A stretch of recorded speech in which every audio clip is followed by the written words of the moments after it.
বিশ্বাস করো শালিনী, ফুলকির জীবনে না অনেক সমস্যা আছে। ও ও সব সমস্যাগুলো হাসি মুখে ফেস করে বলে আমরা ওর প্রবলেমগুলো দেখতে পাই না, কিন্তু সিরিয়াসলি মেয়েটার জীবনটা একটা ডিজাস্টার। আর তাছাড়া ফুলকি আমার জীবন বাঁচিয়েছে শালিনী, একবার নয় বারবার। ও নিজের জীবনের ঝুঁকি নিয়ে আমার প্রাণ বাঁচিয়েছে। এখন তুমি বলো, এরকম একটা মেয়েকে এই অবস্থায় একা ছেড়ে দেওয়া যায় শালিনী? তুমি নিজে তো একটা মেয়ে।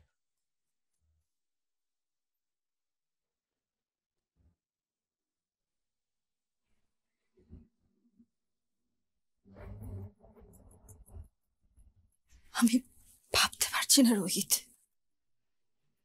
তুমি আমাকে এই কথাটা বলছো।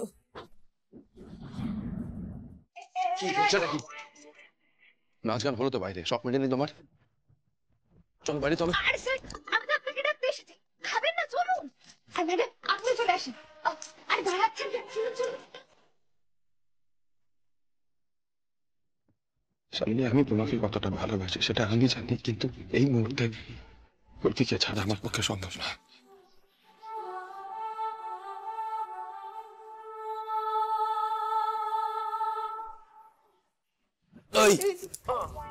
কি হচ্ছিল ওটা ভেতরে? স্যার, মা কালী না আজ আমার উপর অনেক দয়া করেছে, অনেক ভাবে। জয় মা কালী। ফুলকি, তোমার এই আড়ি পেতে কথা শোনার অভ্যেসটা পাল্টাও, বলে দিচ্ছি।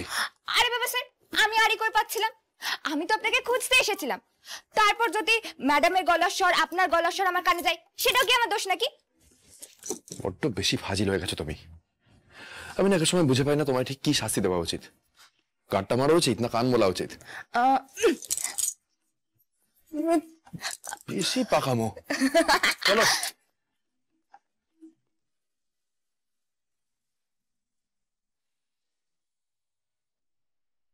তোমাকে বিয়ে করা মানে তো ফুলকিকে ত্যাগ করা। আমি এখন এটা করতে পারবো না শালিনী। শালিনী, আমি তোমাকে কতটা ভালোবাসি সেটা আমি জানি, কিন্তু এই মুহূর্তে ফুলকিকে ছাড়া আমার পক্ষে সম্ভব না।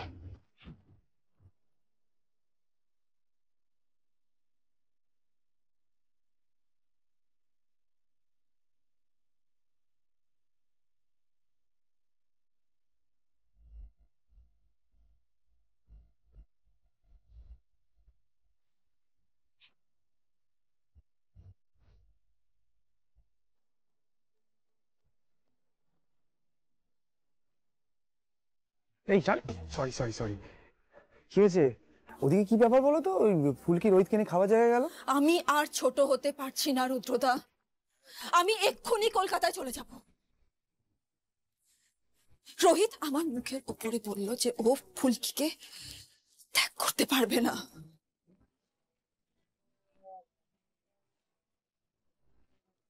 এতটা অপমানিত আমি কোনোদিনও ফিল করি না। একটা গেও মেয়ে যার জন্য প্রত্যেকটা মানুষ অতিষ্ঠ হয়ে যাচ্ছে, সেই মেয়েটাকে ছাড়তে পারবে না বলে ও শালিনী মিত্রকে রিফিউজ করলো। ও যে আমাকে এখনো ভালোবাসে সেটা আবার অস্বীকার করলো না, কিন্তু স্ট্রেঞ্জ। ও আচ্ছা আচ্ছা, মানে যাকে বলে আউট অফ লাভ সেরকম কেস নেই, মানে এখনো তোমাকে ভালো। ভালো। প্লিজ রুদ্রদা, আমি এখনই আর কি মুডে নেই। আরে আরে আমি কলকাতা। আরে আরে শোনো শোনো শালিনী শালিনী শালিনী, মাথাটা ঠান্ডা করে একটু প্লিজ শোনো। দাঁড়া দাঁড়া দাঁড়া, এই যে রোহিত তোমাকে এখনো ভালোবাসে, সেই ভালোবাসার একটা সুযোগ তুমি নেবে না? একটা সামান্য মেয়ের কাছে, ফুলকি দাসের মতো মেয়ের কাছে তুমি হেরে যাবে? তুমি একটু, আচ্ছা তোমার যেটা ভালো মনে হয় তুমি সেটাই করবে, কলকাতায় চলে যাবে। একটু বসো, দুটো কথা বলি প্লিজ। শান্ত হও, চলো।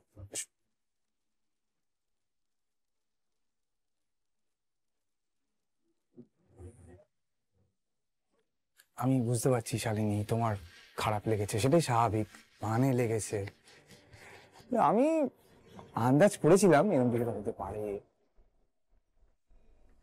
কি তুমি আন্দাজ করেছিলে, তারপরেও তুমি আমাকে ছোট হতে দিলে? আরে না না রে বাবা, দাঁড়াও তো, আমি শুধু শুধু তোমাকে ছোট হতে দেবো? বলছি রোহিতকে যতটা আমি চিনি তাতে আমার মনে হয়েছিল, আমি শিওর ছিলাম না রে বাবা। আর তোমাকে তো এটা বুঝতে হবে রোহিতের এখন মানসিক অবস্থাটা কিরকম। বেচারা কৃতজ্ঞতার ভারে নিয়ে পড়েছে। এই যে আড়াবাড়ির জঙ্গলে ওই ভাঙা বাড়িতে ফুলকি ওকে এতটা মেন্টাল সাপোর্ট দিল, তারপরে হসপিটালে যত্নাতি করে সেবা শুশ্রূষা করে ওকে সুস্থ করে তুললো। তারপরে এই যে একের পর এক বক্সিং ম্যাচ ফুলকি জিতছে, কার জন্য? রোহিত স্যারের মুখ উজ্জ্বল করার জন্য তো। রোহিত স্যার ওকে এত সহজে কি করে ছাড়বে বলো তো শালিনী? যেটা করতে হবে, রোহিতের ভিতর থেকে তোমার জন্য ভালোবাসাটা বের করে আনতে হবে, বুঝতে পেরেছো? আমি বলতে চাইছি, রোহিত যদি এটা জানতে পারে যে তুমি রোহিতের ভালোবাসার জন্য নিজেকে শেষ করে দিতে চাইছো, তাহলে তো ভালোবাসাটা আরো প্রকট হবে, তাই না? তুমি কি বলছো আমি সত্যি বুঝতে পারছি না মিত্রদা। হ্যাঁ, বুঝে যাবে, বুঝে যাবে। এত শক্ত কিছু আমি বলছি না। তুমি বরং একটা কাজ করো, তুমি আপাতত এইটা রাখো। ধরো। কি এটা? ধরো না, খুব ভালো জিনিস এটা। ওই গায়ে ভালো করে লাগিয়ে গায়ে আগুন ধরিয়ে দিলে কোনো ক্ষতি হয় না। আরে বাবা, ওই সিনেমায় স্টান্টম্যানরা এগুলো ইউজ করে ওই স্টান্ট ফান দেখায়, দেখো নি আগুন জ্বলছে সারা গায়ে, এই জেলটা লাগিয়ে নেয়। এই জেলটা গায়ে লাগিয়ে গায়ে আগুন দেবে। মানে তোমার কি মাথাটা পুরো খারাপ হয়ে গেছে রুদ্রদা? বাবা, শালিনী মিত্র, আমি একটা নামকরা বক্সার, আমি কেন এত বড় একটা রিস্ক নেব? মাথা খারাপ নাকি আমার? আরে বাবা, তোমাকে আমি কিছু বোঝাতেই পারি না। আমি বলছি তো কোনো রিস্ক নেই। আমি কি চাইবো তোমাকে আগুনে পুড়িয়ে মেরে দিতে? আরে কিছু হবে না, ভালো করে একটু গায়ে মাখবে, মেখে তারপরে আগুন লাগিয়ে দেবে, বেশ খানিকক্ষণ আগুন ওখানে থাকলেও কিছু হবে না। আমি আমার কথা শুনে নাও আগে, অদ্ভুত কথা তো। জিনিস বলছি তার আগেই, এইটা গায়ে মেখে আগুন ধরিয়ে দিলে তোমার কোনো ক্ষতি হবে না, কিন্তু রোহিত কি বুঝবে? রোহিত বুঝবে তার ভালোবাসার মানুষ তাকে যদি না পায় তাহলে কি কি করতে পারে। সেই জন্য বলছি, আগে না চেঁচিয়ে আমার কথাগুলো ভালো করে বুঝে নাও, তারপরে যদি তোমাকে প্রশ্ন থাকে চেঁচানোর হয় চেঁচিও। এই পিকনিক থেকে বাড়িতে আগে কারা ফিরবেন? বড়রা আগে ফিরে যাবেন, কিন্তু তুমি ফিরবে না। তুমি যদি নাও ফেরো, কেউ জানতে পারবে না, রোহিত সবার শেষে যাবে। তুমি সময় বুঝে গায়েটা ভালো করে মেখে আগুন ধরিয়ে সুইসাইডের একটা বাহানা করবে। রোহিত তোমাকে বাঁচাতে ছুটে আসবে, মানে রোহিত তোমার কাছে আসছে জানলেই কাজটা করো, বুঝতে পেরেছো?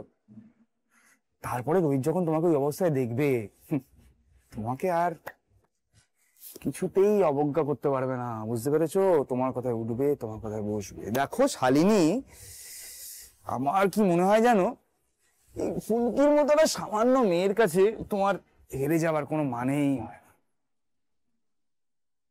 তার উপর আবার 10 একর জমির ব্যাপারটা আছে, সেটা আবার বিনামূল্যে। আমি যদি তোমার জায়গায় থাকতাম তাহলে আমি এই কাজটা করেই ফেলতাম। আমার মনে হয় তুমিও করেই ফেলো, তাতে তোমার ভালোই হবে।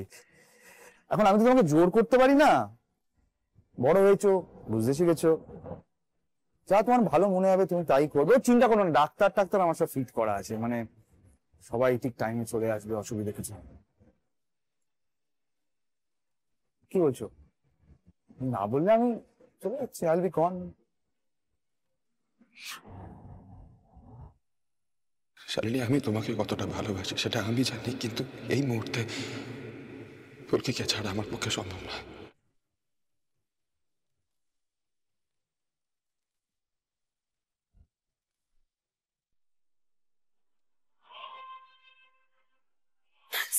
স্যার, এই ঘরটা থেকে হঠাৎ আগুনের হলকা দেখতে পেয়েছি।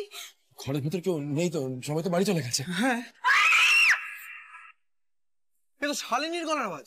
স্যার, আপনি যে বললেন ম্যাডাম বাড়ি চলে গেছে। শালিনী, দরজা খোলো।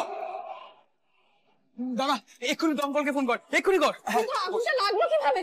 স্যার, আপনি দাঁড়িয়ে থাকবেন না, দরজাটা ভাঙুন। হ্যাঁ না ভাই।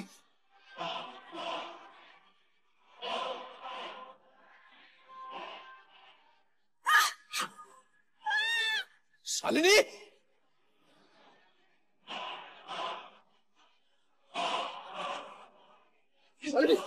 ভাই, আমি এসে গেছি, তোমার অ্যাম্বুলেন্স ডাক।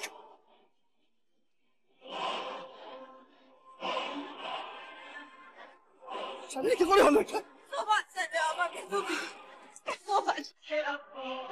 চাইছিলাম, ছাড়ো আমাকে।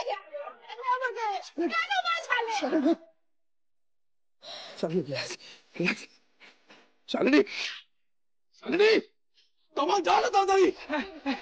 ভাই তো তো তো এই আস্তে আস্তে চল চল চল। এটা কি হলো মাকালে?